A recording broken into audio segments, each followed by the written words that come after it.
Good morning, students.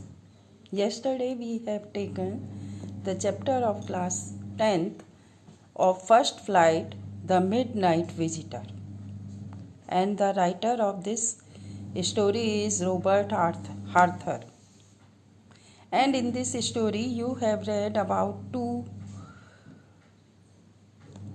In this story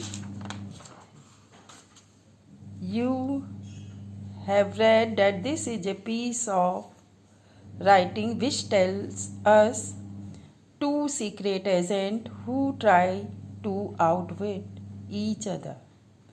Osebel is a secret agent, a fatty person, speaks German and French but in peculiar American accent. Lazy. But he was very shrewd and intelligent, knows how to tackle the problem.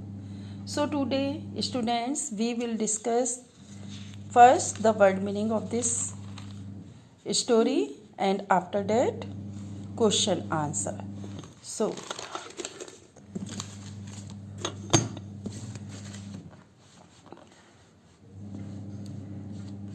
word meaning: musty, stale, gloomy, sad, dark.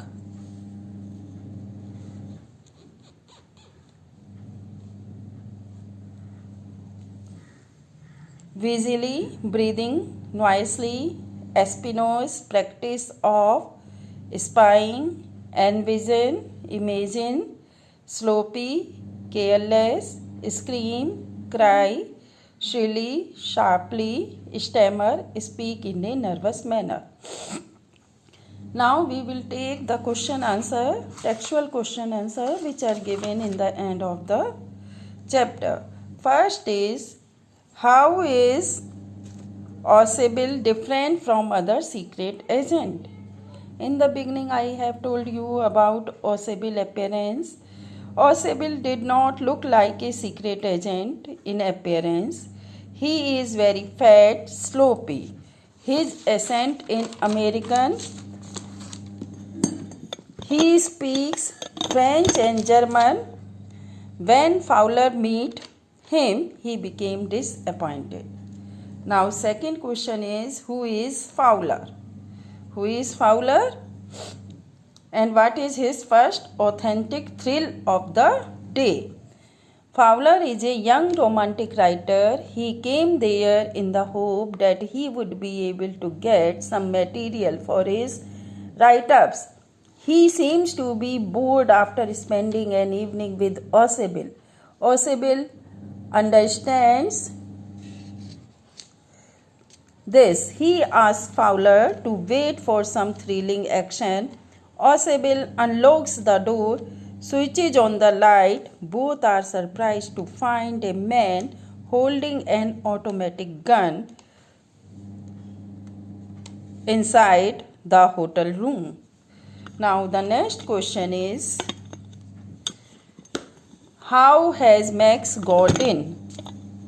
Max has used a passkey, that is master key, to enter Osebel's room in the Osebel's room in his absence.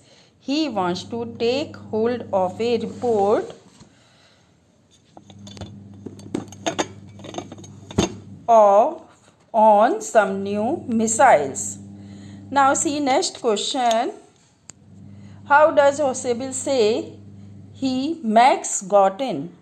Osebel says that Max got into the room through a window that is in balcony. This balcony has become a nuisance for him. It is the second time when somebody has got into his room through that balcony. He says that he had reported to the management and asked them to block off the balcony, but nothing has been done. So students, write down all these notes in your notebook and do some other questions which are given in your book thinking about it at page number 18. If any difficulty ask me. Okay, thanks student.